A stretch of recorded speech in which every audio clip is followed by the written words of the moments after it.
Hello, sweet, beautiful souls. Welcome back. Today, we are going to be talking actually about a few things, all in relation to creating our own reality, because truly we are all the conscious creators, conscious or unconscious, creators of our reality. So, really, how do we shift to become the conscious creator as opposed to the unconscious? So, if you're new, hit the like and subscribe button and let's dive right in. So, we're going to go a few places because all of this is really important when it comes to consciously creating our reality. This is perhaps a buzzword of creating your own reality, but I really want to give this roots and ground this into reality and how do we actually shift and change and alchemize and become the magician and the alchemist of our reality. Because most of us are living very, I would say the majority of people are living very unconsciously. And until we start becoming aware of our beliefs and perceptions and really just how we view reality, we don't really realize that we can actually change it. We can change how we view our world. Now, many of us have been given these imprints and beliefs simply by what we saw growing up from our parents, from our caregivers, from school, from other children, from the world. And, you know, I think it's really time to stop blaming and not, I haven't, maybe when I first started learning about this. Okay, so when I first started learning, this is where it gets the evolution, I would say, is when I first started going to therapy, it was like blame, blame, blame. It's like your parents did it, your parents did it, that's why you're messed up.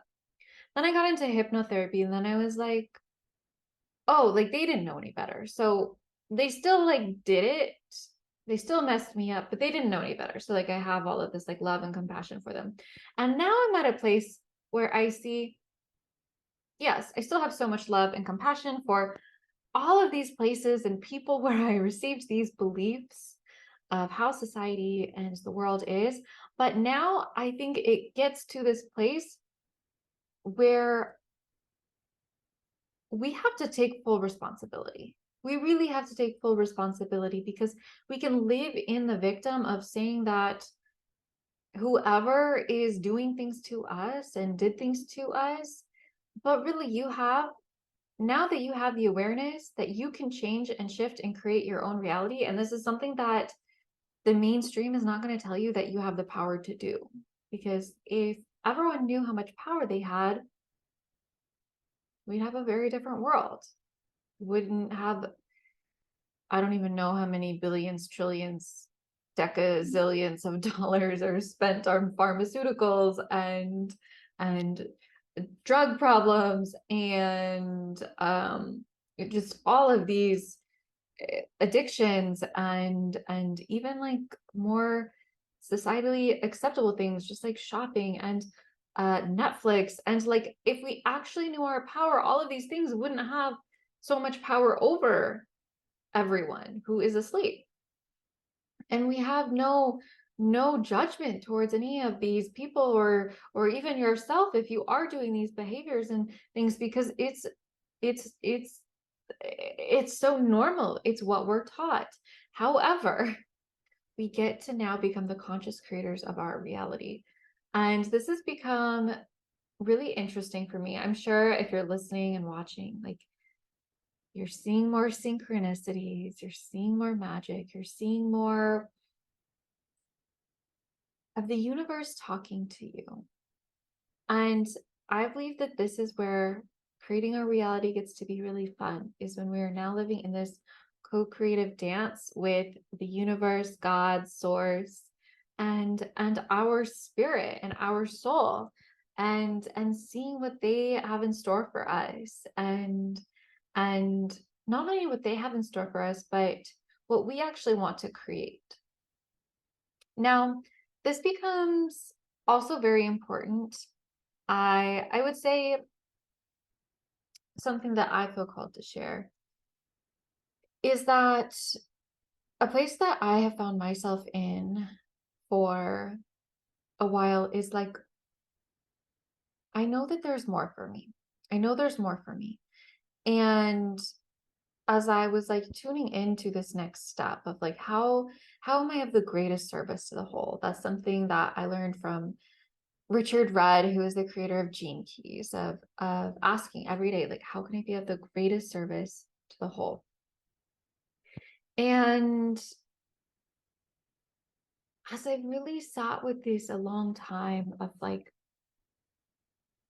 what is the greatest expression of myself and of me in this world? And I really got to this place of realizing I get to create that. I get to create that because the divine can actually only lead us so much, that as the divine can only lead us as much as we can lead ourselves. And it becomes this dance. I believe life is learning this dance of trusting God, source, the universe, trusting our path, surrendering to our path, and also creating it, consciously creating it, consciously deciding this is what I want for my life. And we have to have both. And I would say this is really another term for this might also be the masculine and the feminine. The flow and the structure, like we need both. That the yin, or the yin and the yang, like both of these polarities come together to create and birth something really beautiful. And whenever we have these interesting things that happen in society, so like for example, we've as a society, we've gone so far into the masculine. Collectively, I would say, is still the dominant. And when that happens, then a lot of people try and overcompensate and go all into the feminine. I found myself in this, in both sides.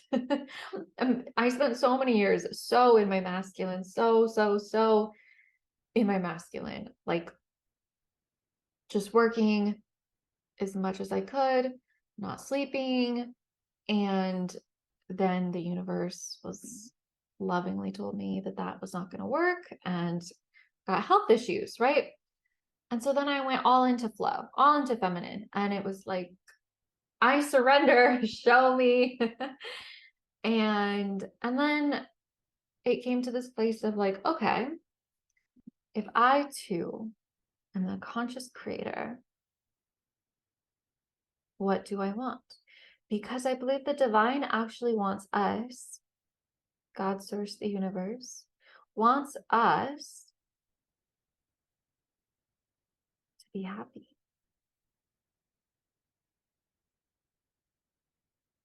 And when you're happy,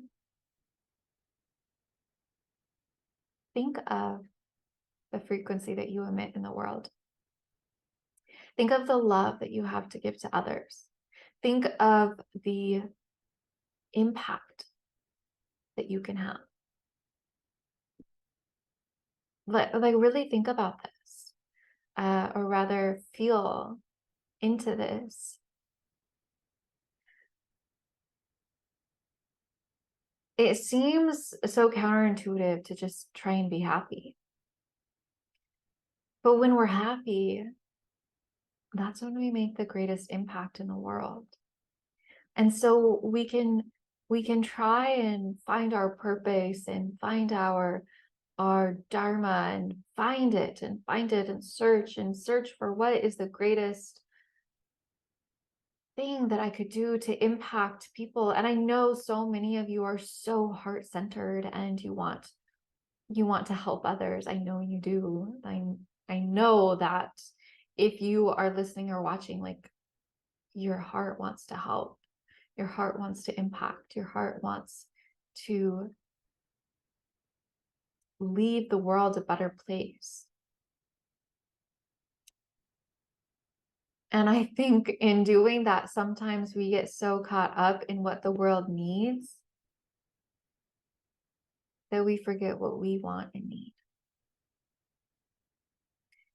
And where it gets really interesting, is that the world is always going to be reflecting back to us. So when you see things that inspire you, or you see things, perhaps a person that inspires you, that's a reflection of you. If you see someone who is doing something that you don't necessarily love, that too is an aspect of you, and perhaps a part of you that is showing itself to you. And perhaps a part of the universe that is showing itself to you as an expression of what is seeking to be healed. And so we're always getting these messages throughout our day, and we don't have to take we don't have to put meaning to all of them, is what I'm trying to say. Feel into your heart. Oh, that's been a really big message for me. Like, if I could say how often I'm seeing, like, I literally am getting that message multiple times a day right now. If you haven't seen my the post I did on Instagram about my mantra, this has come through in my channeling a few times now, and the other day it just really landed, and it is, let your heart lead, allow your soul to guide, allow the mind to support. And as I've really anchored into that, of letting my heart lead, my soul guide, and my mind support, this completely flips on its head what we're taught. We're taught to use our mind. Maybe there's something guiding us that we don't know about. And then when we're like really at rock bottom, we'll tune into our hearts. So how can we completely flip this and let our heart lead? Now, is there a time and a place for our mind? Absolutely, to lead. However, I believe now more than ever, we're being asked to lead with our heart. And so part of creating your own reality is leading with your heart. It's asking your heart, what does it want? What is the greatest expression of my heart today? And so I've been thinking about this more and more, like, what does my heart want?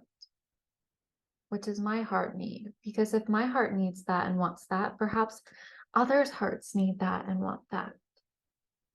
And if my heart craves that, perhaps others' hearts crave that. And if my soul is leading and guiding me to this, perhaps other souls are leading and guiding them to that. We get so in our minds, and I think that it's just, we have so much information, more than literally ever before. Ever. In the human evolution, we have more information. And so it really takes, I think, a conscious awareness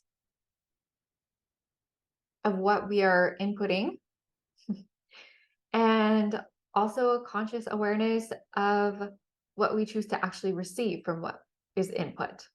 So when you go on social media and you're watching people's stories on Instagram, like, who are you choosing to watch, first of all? And from who you're choosing to watch and interact with, what are you choosing to receive? And I think that this is really important, because I think so often, especially if you're a sensitive person, it can be really easy to see what other people are wanting and doing and creating and being and becoming, and easily tap into that and then think that that is our path.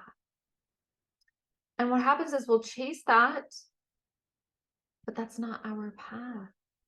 And so it's not going to lead us to the fulfillment and the true satiation of our heart, because it's not what our heart actually wanted. It's not what our heart actually wanted. And this is where we get into this a bigger question of, what does your heart want? What does your heart want? And so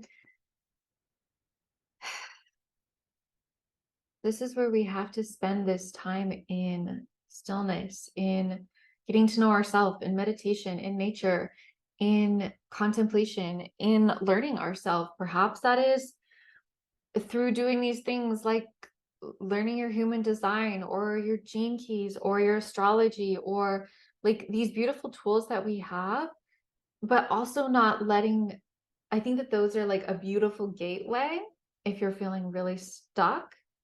And then the ultimate though is you and your soul essence. Sometimes it's like I find that those are like the door into the permission and the unlocking and the remembering of who and what we are and what we truly desire to be, do, create, and become in the world. Because I think it's very easy to see all of the noise and think that that is what we're supposed to be, do, create, and become. Whenever I start learning about my human design or my gene keys or my astrology, I'm always reminded of like, oh, that's why I do things this way. That's why I like to do things this way. That's why I am this way. Like all of these things. And also, part of creating our reality is knowing that we can change and adapt and mold and take responsibility for who we've been and what we're becoming. And when we look at what we're becoming, I really want to also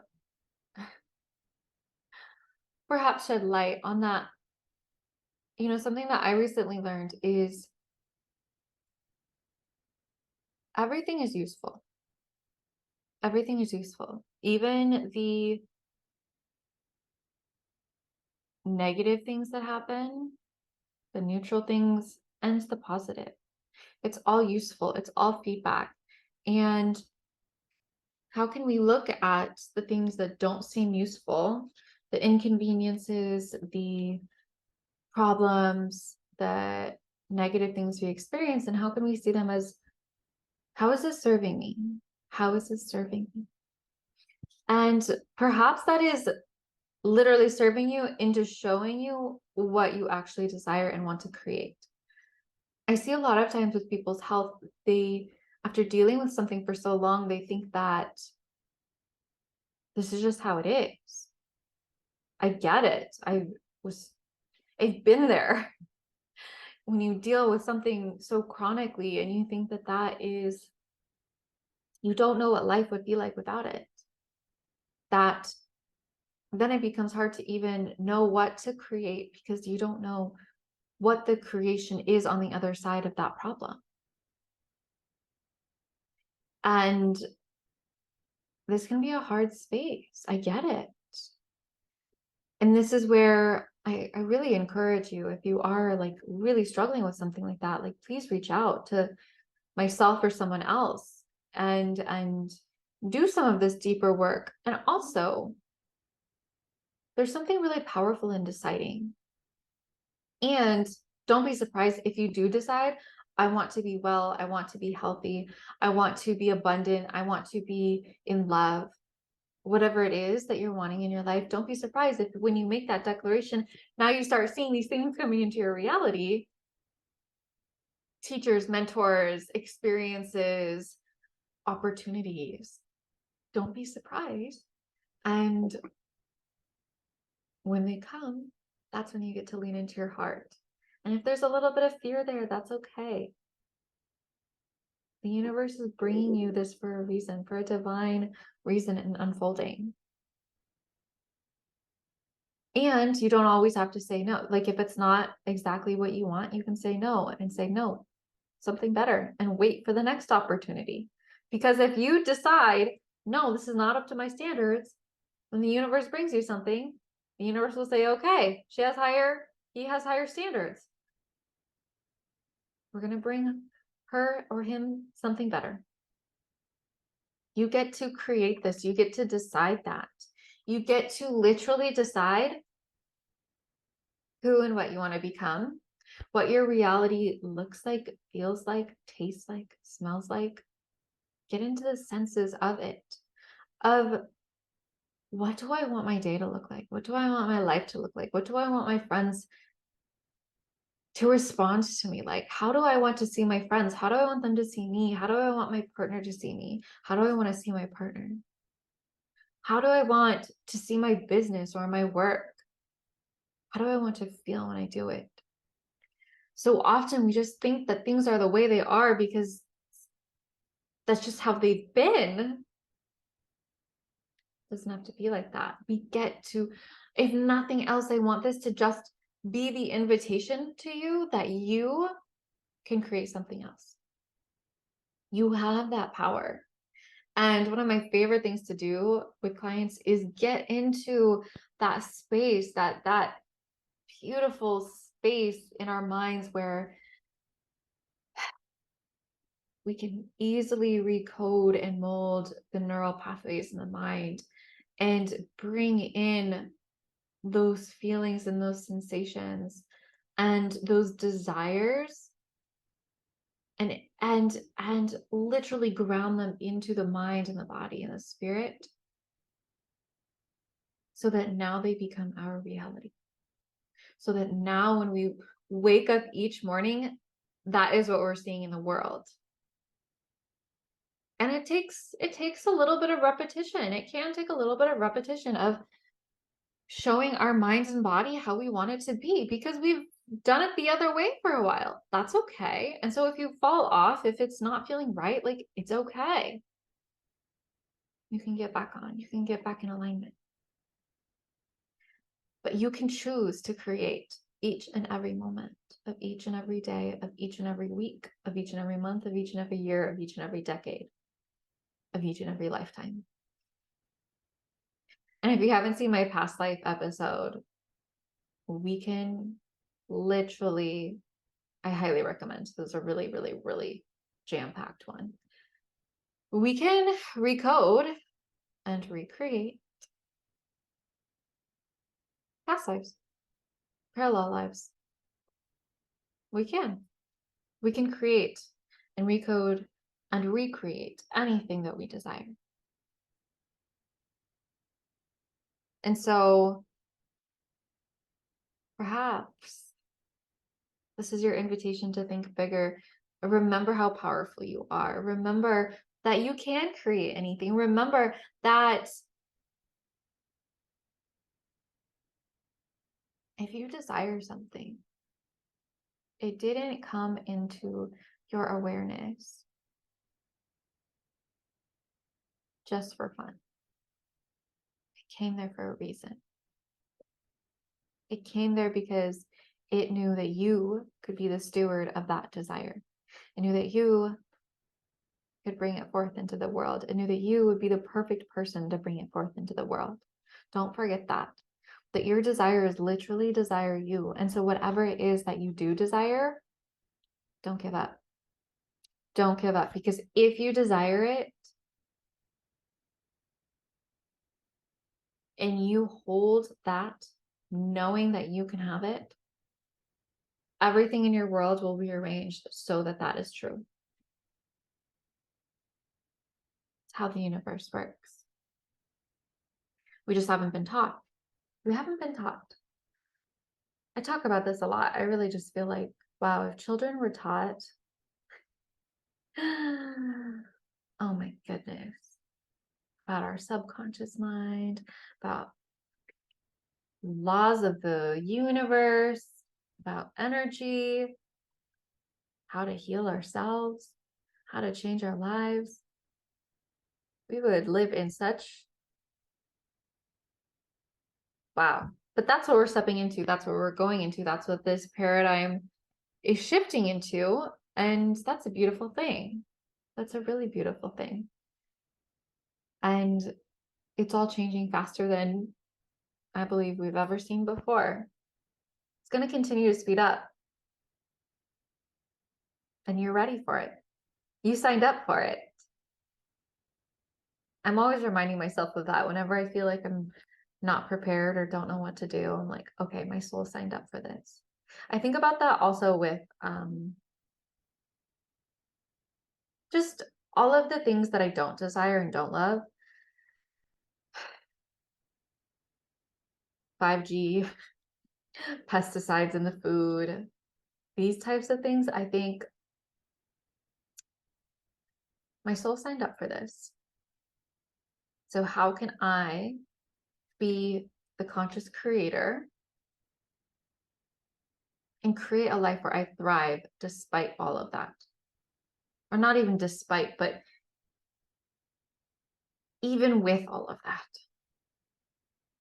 Because just like we can be a victim to our traumas and our past and what the government is doing and all of these things, we can also be a victim to the things that we've become aware of, like the food system and the government system and EMFs and all of the things, the pharmaceuticals. Like, it's just like a different lens of being a victim.